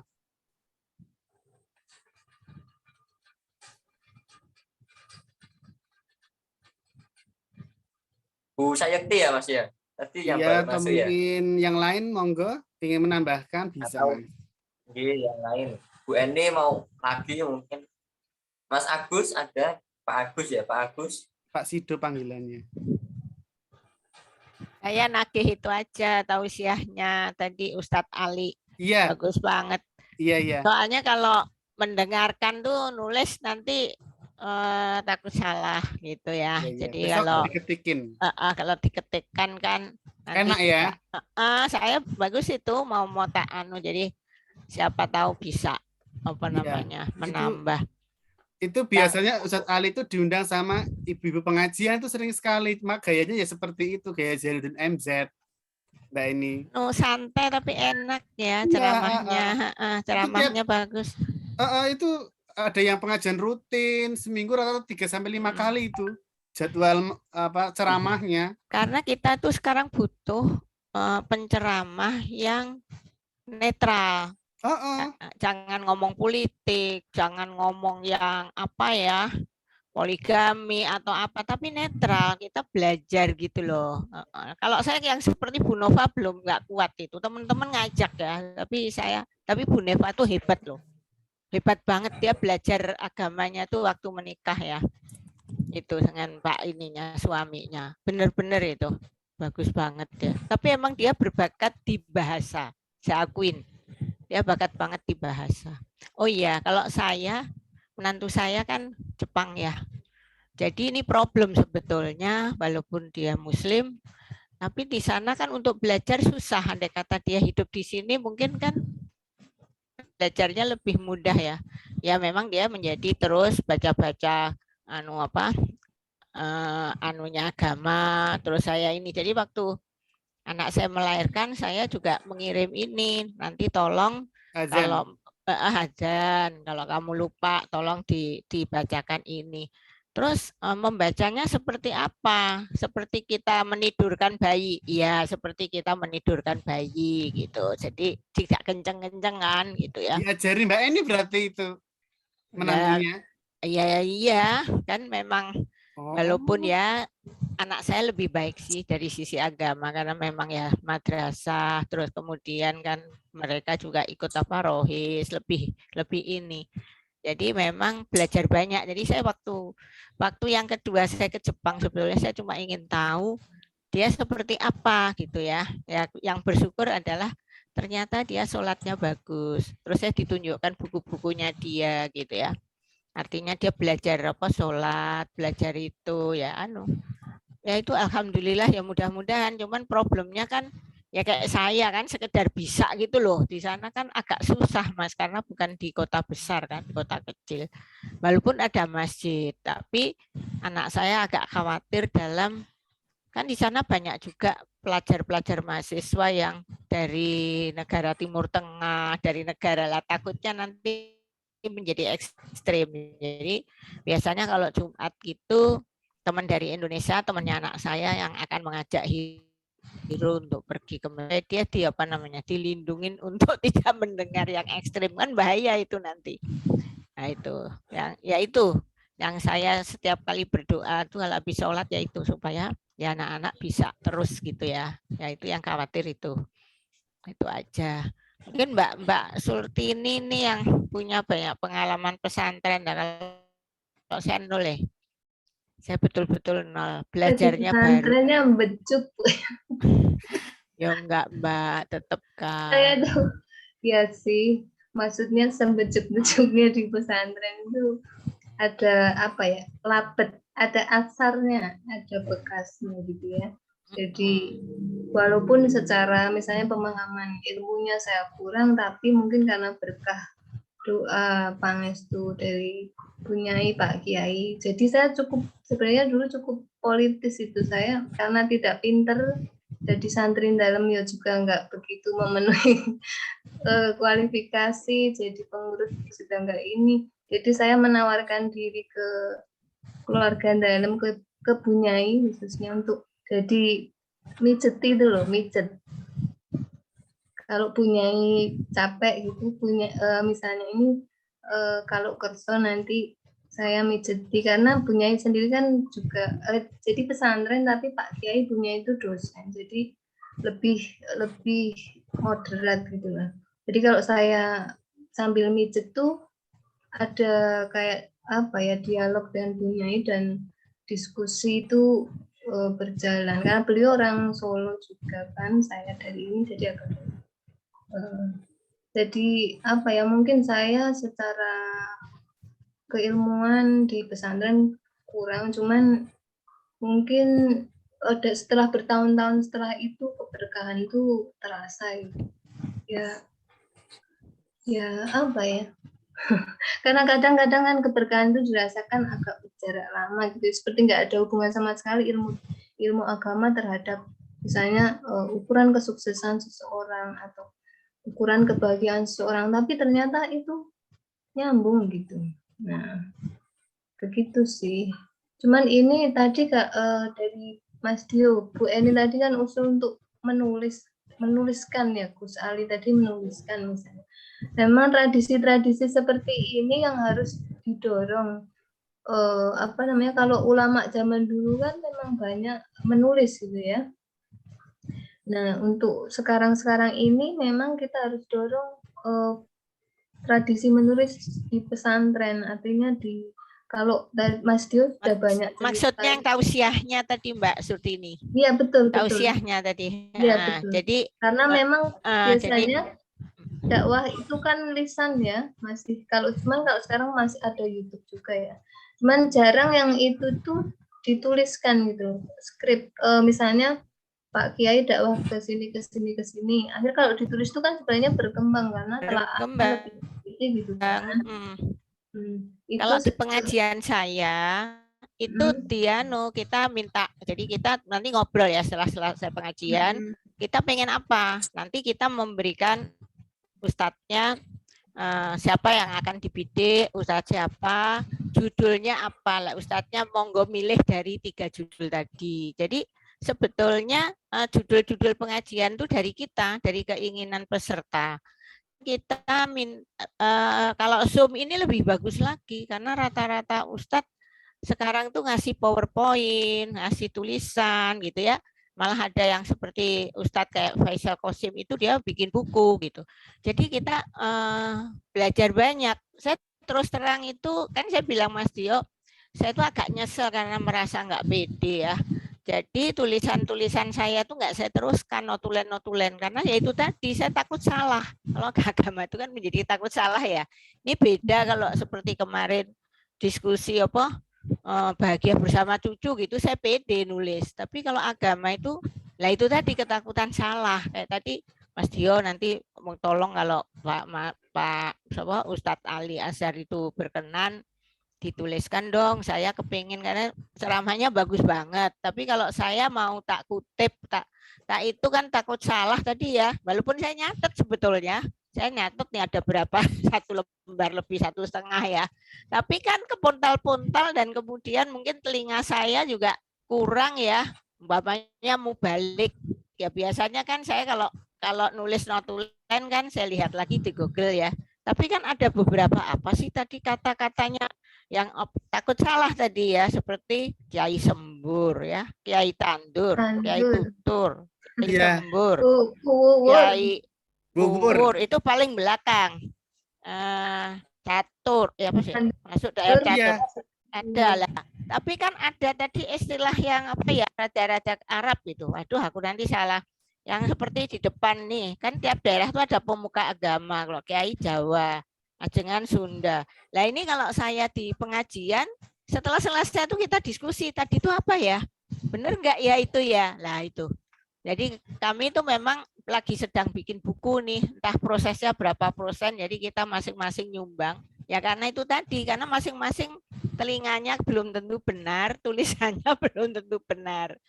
Nah itu yang ini. Mudah-mudahan mau berkenan ya beliaunya ya Mas Dio ya. Oke, itu saya pas wawancara untuk penulisan bukunya Ustadz Ali. Nanti kalau Mbak Eni mau boleh saya kirimi sekalian. Boleh. Jadi Ustadz Ali ini rajin mencatat loh sejak SD karena ingin orang tuanya ingin anaknya jadi ustadz memang. Jadi di SD sudah di madrasah, di pesantren kan. Iya lulus SD di pesantren kan, terus rajin apa tuh namanya sama kiainya sama ustaznya di pesantren itu dilatih dakwah itu. Dan dari sekian santri dia yang cocok itu, dia yang apa ya?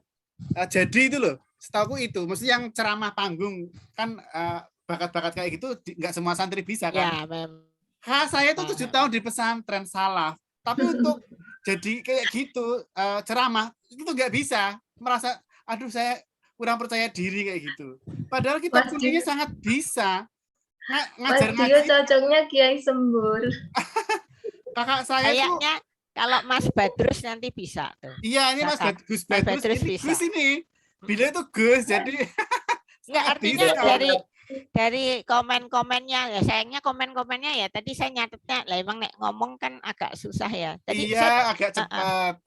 Saya jujur aja ya, kalau biasanya bikin notulen wong kita cuma makan dengan klien gitu aja, kita udah bikin tadi apa ya hasilnya udah ditulis, tapi itu kan dalam kondisi yang umum ya. Nah begitu agama saya ya tadi sama seperti Bu Nova, takut salah gitu loh, takut dosa, padahal mungkin ya tidak ya, Tuhan juga tahu lah kalau kita salah nggak niat kan nggak mungkin gitu ya. Tapi itu tadi kalau kita mau untuk diri sendiri nggak apa-apa, tapi kalau bagus gitu kan, kalau kita bisa tulis lah, apakah itu di Facebook apa di Instagram atau kita di blog kan bagus banget jadinya gitu.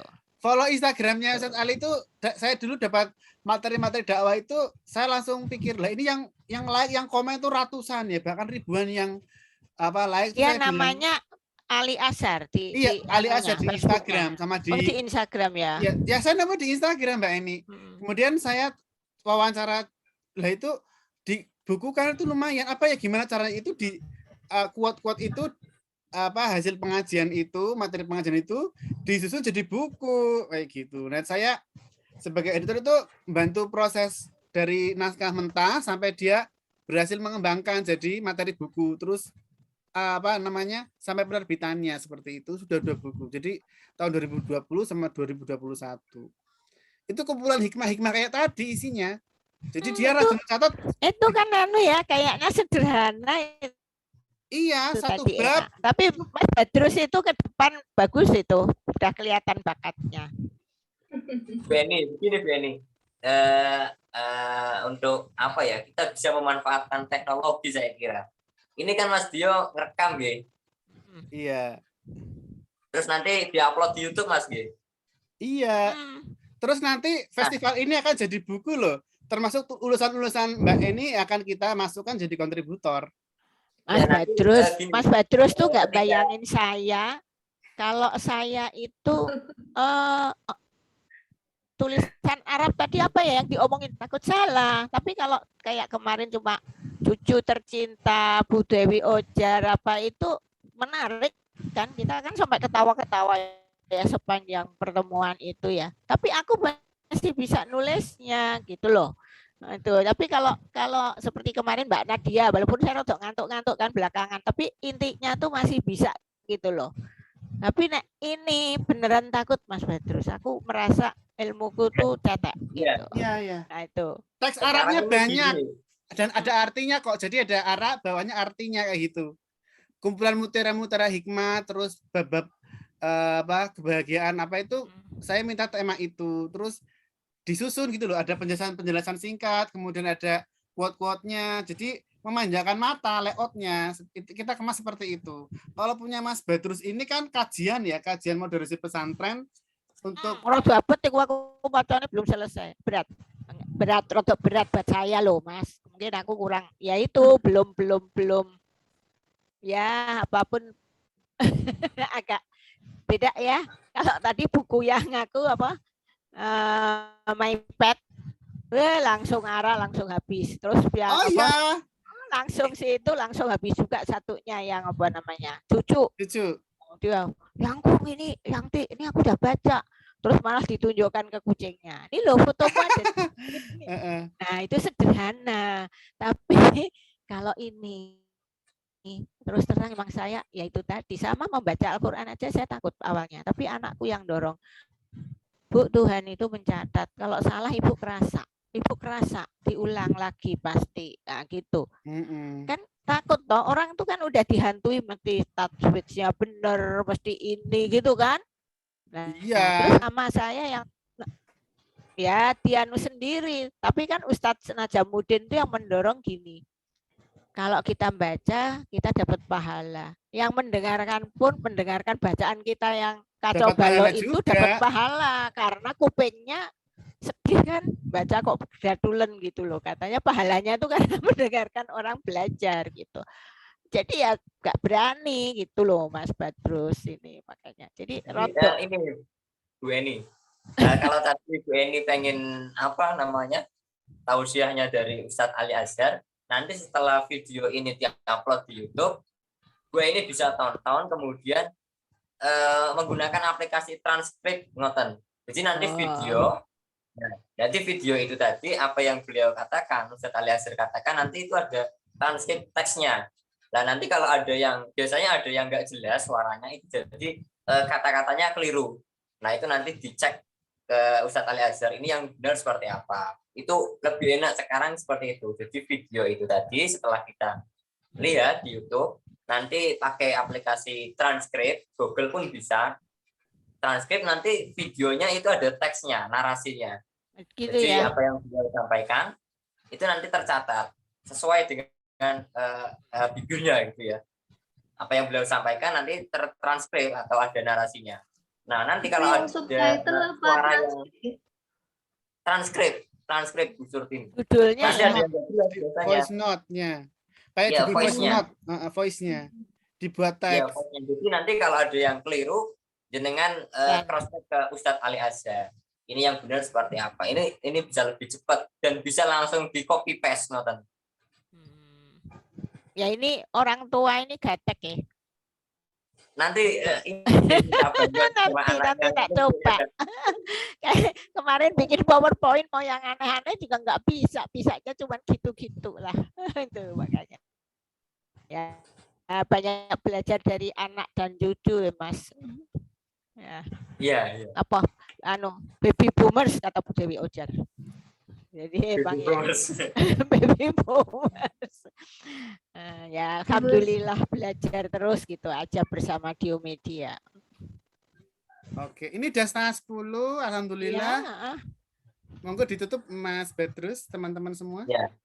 Baik, Mas Dio. Ya terima kasih buat seluruh peserta yang telah berkontribusi secara aktif, Bu Eni, Bu Surtini, dan yang lainnya tadi. Semoga pertemuan kita secara virtual ini bisa memberikan manfaat dan keberkahan Amin. Amin.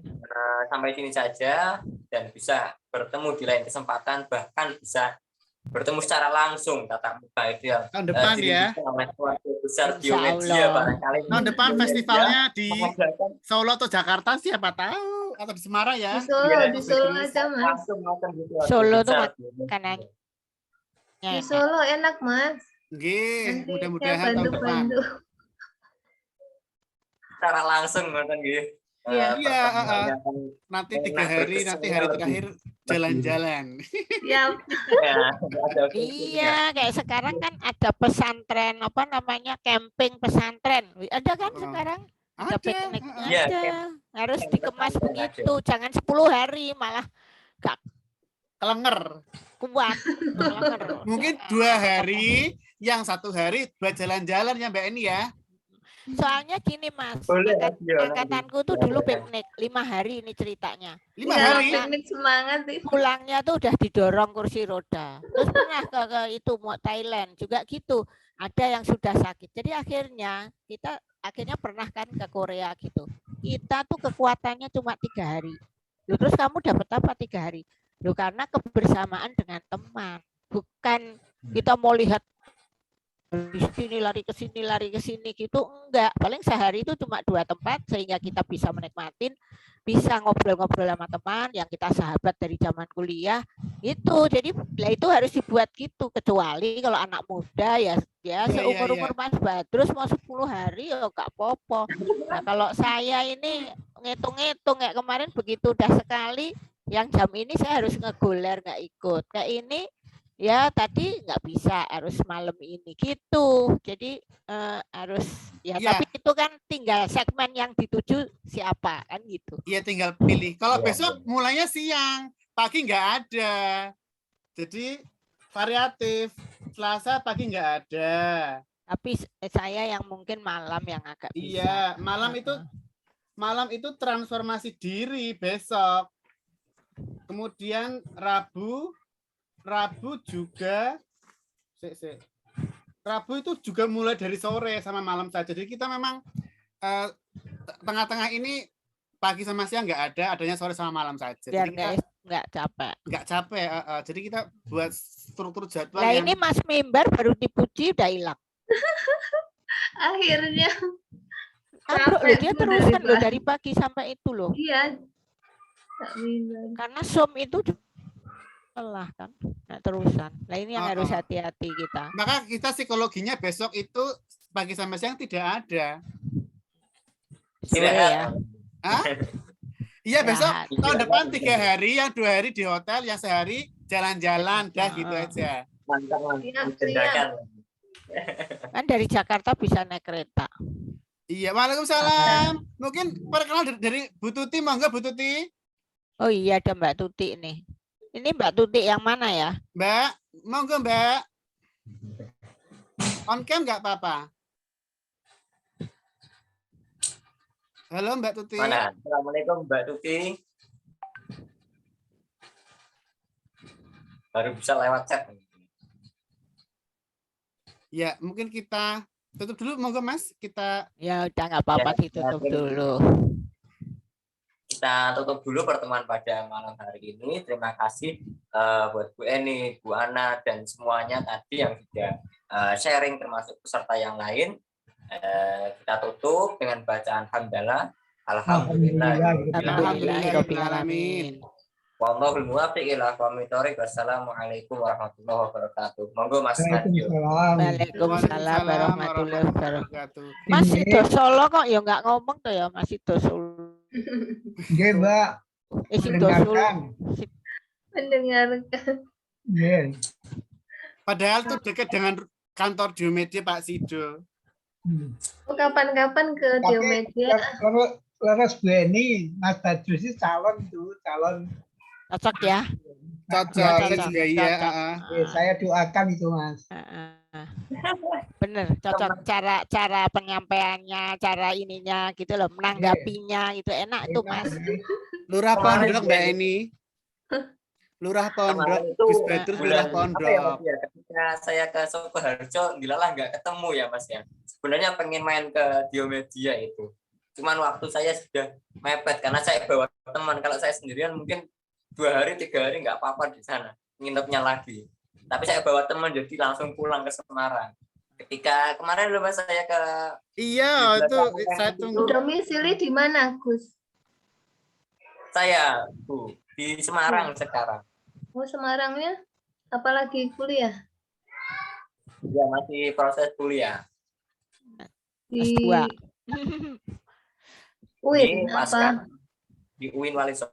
Oh, iya, iya. Tapi sekarang mukim di pondok, ngoten. Pondok mana ya? Pondoknya Pak Rektornya Darul Falah Songo. Oke. Iya, iya, iya.